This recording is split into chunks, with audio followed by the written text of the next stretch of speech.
Hey guys, hopefully everyone is doing well. आज हम समझने की कोशिश करेंगे कि आपकी इंटर की क्लासेस, इंटर के पेपर्स अब ख़त्म हो गए हैं, तो आपको नेक्स्ट स्टेप क्या लेना चाहिए।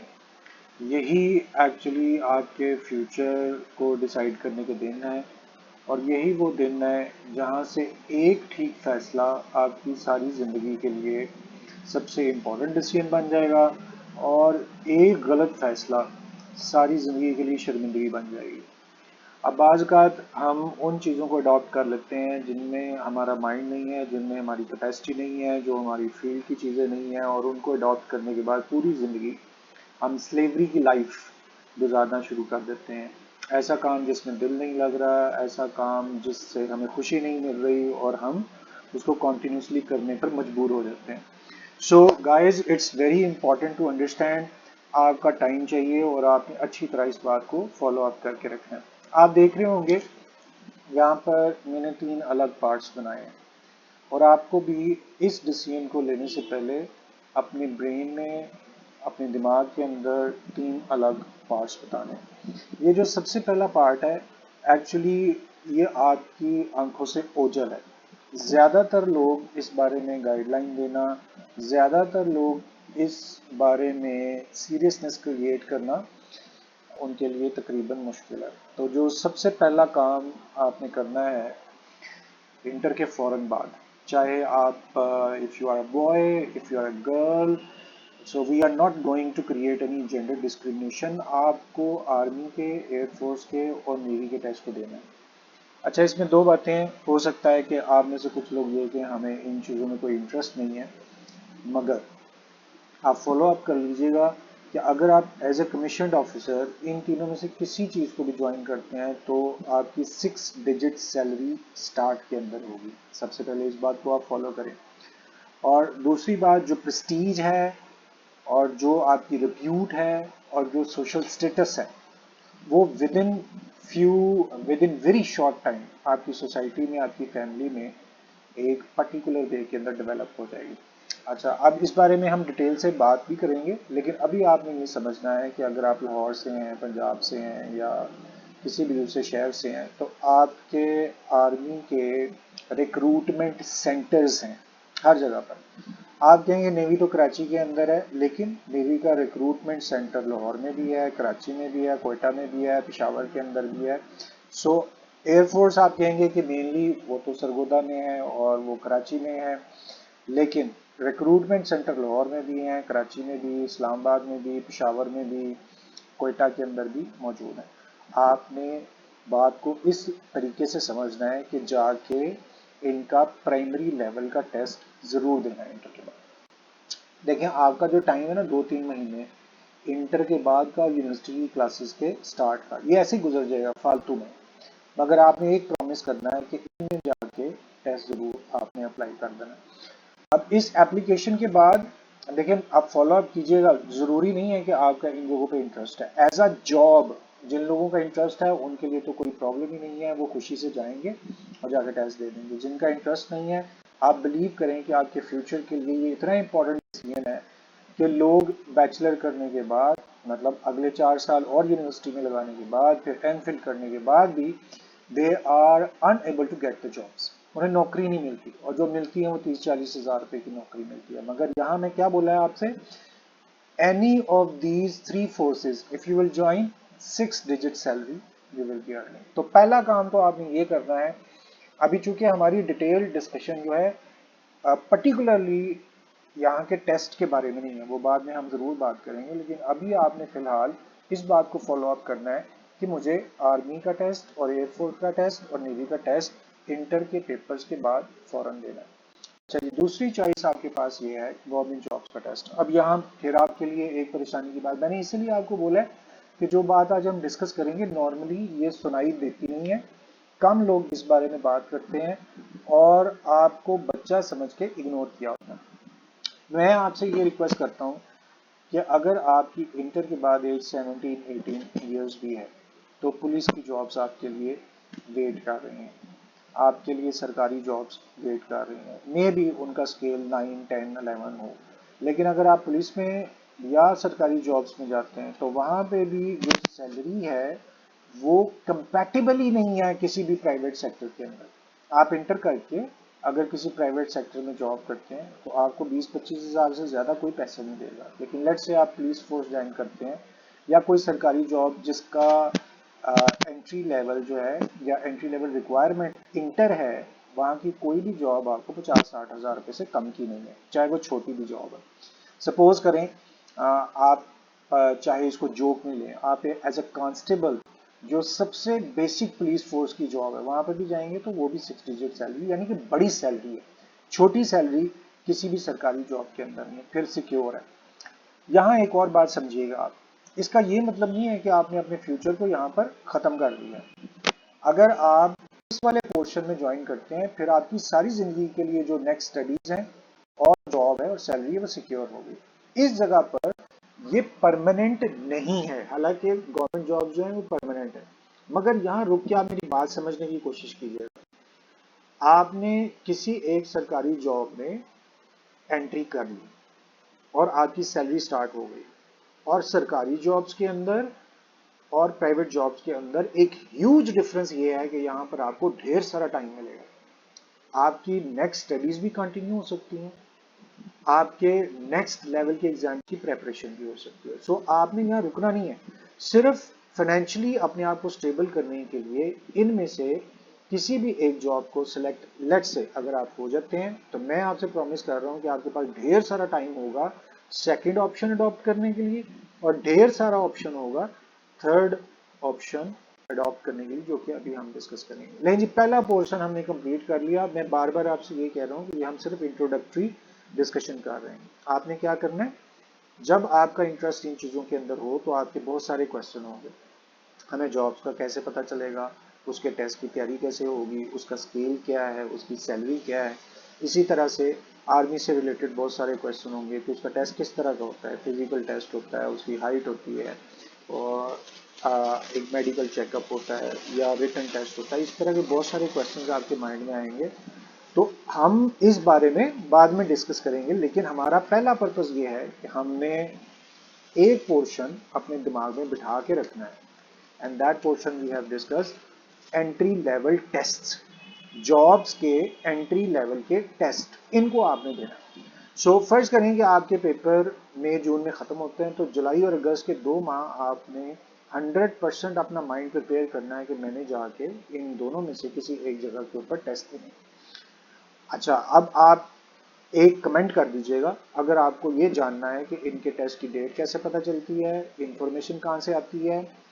तो मैं पूरी कोशिश करूंगा कि या तो एक वीडियो दोबारा बनाकर इनके बारे में भी डिस्कस करेंगे डिटेल के साथ। चूंकि आज हमने बेसिकली अपने फ्यूचर के बारे में, इंटर के बारे में डायरेक्शन सेट करनी है। अभी हम वो काम नहीं कर रहे, सिर्फ डायरेक्शन सेट करनी। लेकिन जी फिर उसके बाद अब हम नेक्स्ट अपने पोर्शन की तरफ चलते हैं। जो नेक्स्ट लेवल स्टडीज हैं इंटर के बाद, ये वाला पोर्शन जो मैं अब डिस्कस करने लगा हूँ, आपने ध्यान से इस बात को समझना है। ये फाइनेंशियली उन फैमिलीज के लिए और उन स्टूडेंट्स के लिए है जिनके पेरेंट्स सपोर्टिव हैं। हालांकि थोड़ी सी मैं सख्त बात कर रहा हूँ, लेकिन आपको ये सुनना और अपना माइंड क्रिएट करना इसके बाद थोड़ा सा आसान हो जाएगा।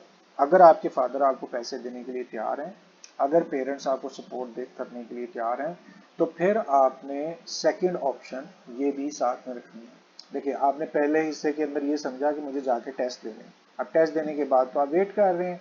दूसरा काम आपने ये करना है कि अगर आपके पेरेंट्स की फैमिली सपोर्टिव है तो जो most earning field in commerce that is CACC।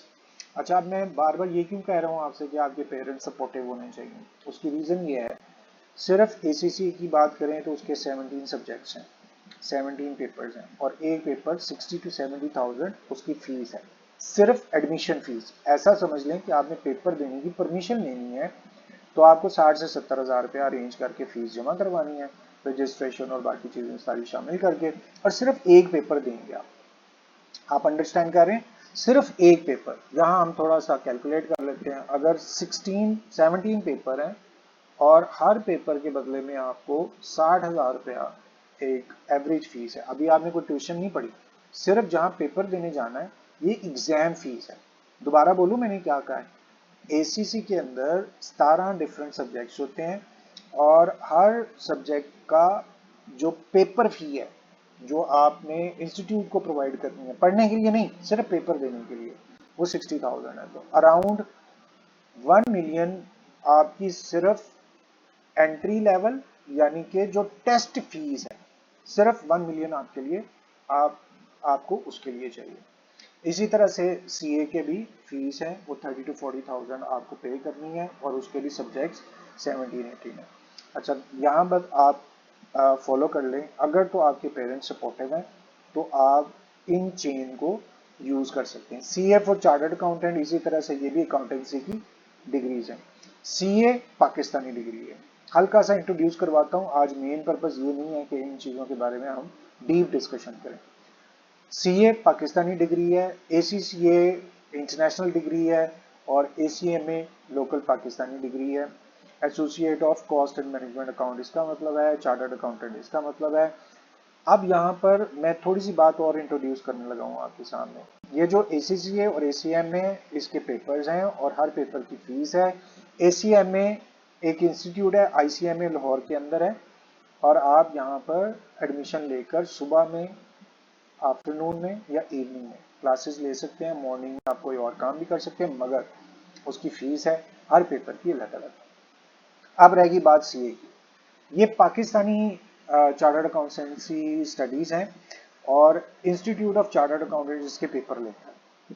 अब थोड़ी आपकी अटेंशन चाहिए, मैं आपको एक तरीका बताने लगा हूँ जिसके जरिए आप बिना पैसे दिए भी पढ़ सकते हैं या पैसे लेके भी पढ़ सकते हैं। दोबारा सुने, बिना पैसे दिए भी आप पढ़ सकते हैं और पैसे लेकर भी पढ़ सकते हैं। अब ये कैसे पॉसिबल है कि आप किसी जगह पढ़ने के लिए जाएं और वो आपको पढ़ने के पैसे दें? तो ध्यान से आपने बात को सुनना है। सीए की फर्म्स होती हैं, क्या मैंने कहा है, सीए की ऑर्गेनाइजेशंस और फर्म्स होती हैं। ये चार्टर्ड अकाउंटेंसी फर्म्स आपको एज एन इंटर्नी वेलकम कर सकती हैं। सीए वाली जो ऑर्गेनाइजेशंस हैं ये आपको एज एन इंटर्नी एंट्रेंस दे सकती हैं। अब कुछ अच्छी फर्म्स जैसे आपको इंटर्नी एक्सेप्ट करेंगी तो इसके बदले में आपको स्टिपेंड यानी कि आम लफ्जों में पैसे आपको पे भी करेंगे। वो 15,000 से 25,000 तक हो सकता है। आप वहां पर टाइम गुजारेंगे, एक्सपीरियंस गेन करेंगे और जो एक्सपीरियंस गेन कर रहे हैं वही पेपर है आपका। सो आप क्या करेंगे, सीए की फर्म्स ज्वाइन करेंगे, उनमें एज एन इंटर्नी काम करेंगे। वो 9 to 5 वाली जॉब ही है एक तरह से।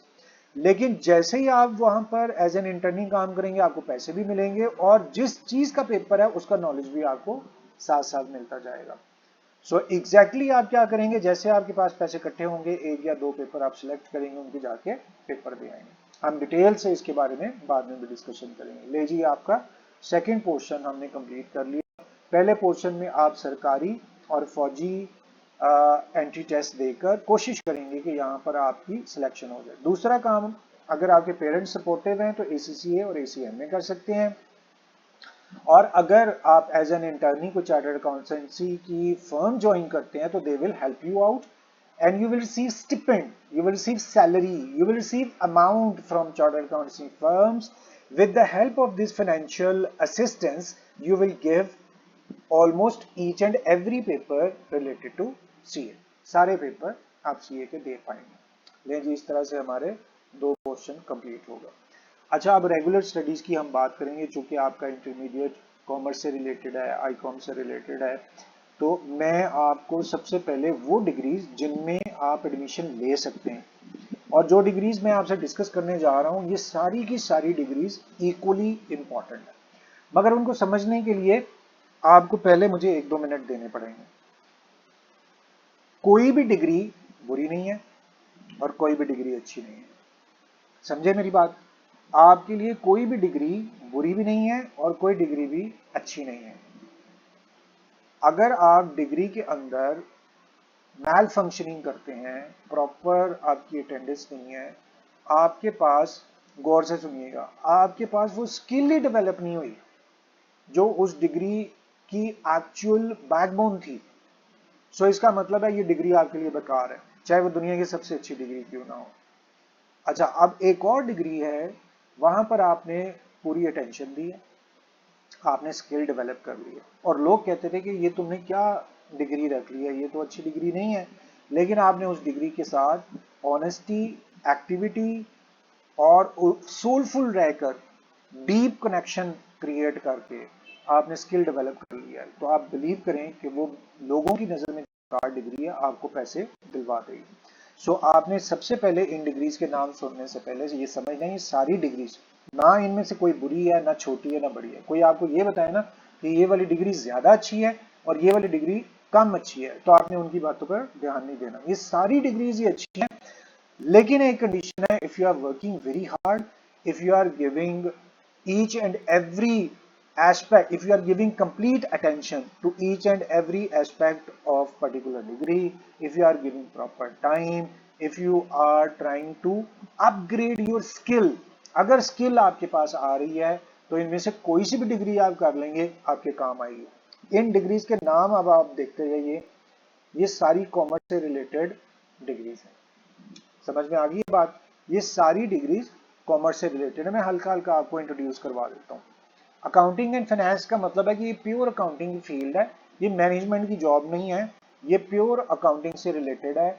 इससे आप अकाउंटेंसी की फील्ड ज्वाइन करेंगे, फाइनेंस की फील्ड ज्वाइन करेंगे और नॉर्मली जॉब करेंगे। दूसरा बैंकिंग एंड फाइनेंस है, इट्स वेरी इंपॉर्टेंट। जब आप बैंकिंग सेक्टर ज्वाइन करना चाहते हैं और फाइनेंस का सेक्टर ज्वाइन करना चाहते हैं, तो for that purpose you will be having banking and finance. यहाँ एक वर्ड मैंने अगली डिग्री में इनिशिएट कर किया है, that is Islamic banking and finance. देखें, एक बात तो है, as a Muslim we do know that banking jobs are prohibited in Islam because of that the concept of interest and सूद। हम मानते हैं कि वो ठीक जॉब नहीं है, लेकिन आपका अगर कॉन्सेप्ट स्ट्रॉन्ग है, बिलीव स्ट्रॉन्ग है कि अल्लाह ताला की बात को हम फर्स्ट प्रायोरिटी देंगे, इस्लाम की बात को फर्स्ट प्रायोरिटी देंगे, तो फिर आपके लिए एक दूसरी फील्ड है इस्लामिक बैंकिंग एंड फाइनेंस। अच्छा, ये प्रोहिबिटेड नहीं है, अल्लाह ताला ने बहुत सारे वेज बताए हुए हैं जिसके ज़रिए वही एक्टिविटीज़ जो कन्वेंशनल बैंक करते हैं, वही एक्टिविटीज़ हम इस्लामिक रूल्स और रेगुलेशंस को सामने रख के भी कर सकते हैं। Then we have BS commerce, जो आपका इंटरमीडिएट आई कॉम है ना, इसको भी इंटरमीडिएट इन कॉमर्स बोलते हैं, तो उसी की एक्सटेंशन है बीएस कॉमर्स। पब्लिक एडमिनिस्ट्रेशन है, फिर इकोनॉमिक्स है, मार्केटिंग है, ये सब्जेक्ट्स आपने पढ़े हैं। HR and human resource management है। मैंने जल्दी जल्दी क्यों बता दिया, क्योंकि मैं अगेन आपको याद कराना चाह रहा हूं कि आज हमने सिर्फ अपने 3 ऐसी डायरेक्शंस हैं जहां से सेट होके इंटरमीडिएट के बाद का फैसला करना है। मैं अब फिर दोबारा आपको बता रहा हूँ, ये सारी डिग्रीज में से कोई भी छोटी नहीं है। कोई आपसे ये बात कहता है कि ये जो बीबीए है ये तो रुल गया और हर बंदा ही बीबीए कर रहा है, तो आप बीबीए मत करना, आप ऐसा करो, बीएस इस्लामिक बैंकिंग कर लो, ये नया फील्ड है और इसमें स्कोप बहुत ज्यादा है। तो मैं आपको क्या बोला है, वो गलत कह रहा है। बीबीए भी ऐसी ही डिग्री है जैसी बीएस अकाउंटिंग की डिग्री है, बीएस बैंकिंग भी वही डिग्री है जो बीएस मार्केटिंग डिग्री है। फर्क सिर्फ ये है, अगर आपने बीबीए करके अच्छा सीजीपीए डेवलप किया, अच्छा नॉलेज डेवलप किया, and the most important part, we have developed absolutely phenomenal skill. जब आपने स्किल डेवलप कर ली है, तो आपका बीबीए इन सारी डिग्रीज से बेटर हो जाएगा। और स्किल होगी, अच्छा इंटरव्यू होगा, नॉलेज अच्छा होगा, तो आप परफॉर्म अच्छा कर सकेंगे। जब परफॉर्म करेंगे तो आपके लिए सारी की सारी जॉब्स ओपन होंगी। सो अच्छा समझ लिया आपने कि इन कोई भी डिग्री कम नहीं है और कोई भी डिग्री ज्यादा नहीं है, सिर्फ वहां अच्छा पढ़ना और अच्छी स्किल डेवलप करना शर्त है। अच्छा जी, guys, you have understood what target of today's video was। हमने इस बात को फॉलो अप करना था, हमारे पास ये पहला पार्ट है जिसमें हम सरकारी नौकरियों के और आर्मी के टेस्ट देंगे। दूसरा, अगर ज्यादा पैसे हैं हमारे पास तो हम सीए और एसीसीए की लाइन के अंदर जाएंगे। और आखिरी जो पार्ट है ये हमारा बेसिक है, हमने करना ही करना है, लेकिन उसके लिए मैंने आपको डिग्रीज बता दी। अब थोड़ी सी बात मैं आपसे और शेयर कर लूँ लास्ट के अंदर कि ये करना कहाँ से। आपने 100% कोशिश करनी है कि जो सरकारी यूनिवर्सिटीज़ हैं, जैसे यूनिवर्सिटी ऑफ पंजाब है, अच्छा जी, एजुकेशन यूनिवर्सिटी है, जैसे जीसी है, जैसे वेटनरी यूनिवर्सिटी है, ये सारी सरकारी यूनिवर्सिटीज़ हैं। जैसे Lahore college for women university है, LCW है, ये लड़कियों के लिए है। अच्छा, ये सारी यूनिवर्सिटीज़ हैं, ये सरकारी हैं। आपके पेरेंट्स पर प्रेशर नहीं आएगा फीस का। अगर ये दूर भी है तो यहाँ बसेस चलती हैं, आपको पिक करेंगे आपके घर से बाहर और यूनिवर्सिटी पहुँचा दिया करेंगे, तो ज़्यादा आपने परेशान नहीं होना। इन सारी यूनिवर्सिटीज़ में अगर आप मेरिट बेस पे वहाँ पर एडमिशन लेते हैं तो आप बिलीव करेंगे जो आपके इंटर के पैसे हैं उससे भी कम पैसों के अंदर आपकी ग्रेजुएशन यहाँ पे कंप्लीट हो सकती है। सो गाइस, आज का हम टॉपिक यहाँ पे क्लोज कर रहे हैं। अगर आपकी कोई क्वेरी है, there is any question, don't be shy, ask openly. आपको जितना नॉलेज जिस बारे में भी चाहिए आप कमेंट कीजिए, मैं पूरी कोशिश करूंगा कि कमेंट के अंदर ही आपको आंसर कर दूं। आप पर्सनल भी मुझे कांटेक्ट कर सकते हैं और वाया कमेंट्स में, मैसेजेस में, टेक्स्ट में आप मुझे अपना मसला बता दीजिए, अपनी प्रॉब्लम बताइए। I will surely be trying my best to answer them. चलें जी, आज का सेशन ख़त्म करते हैं। मैं इंतज़ार करूंगा अगर आप मेरे से रब्ता करना चाहें और इस बारे में कोई गाइडलाइन लेना चाहें तो you will be most welcome. और आप याद रखिएगा, इसकी कोई फीस नहीं है, कोई चार्जेस नहीं है। Thank you very much for your time. It's time to say good bye. Allah हाफिज़।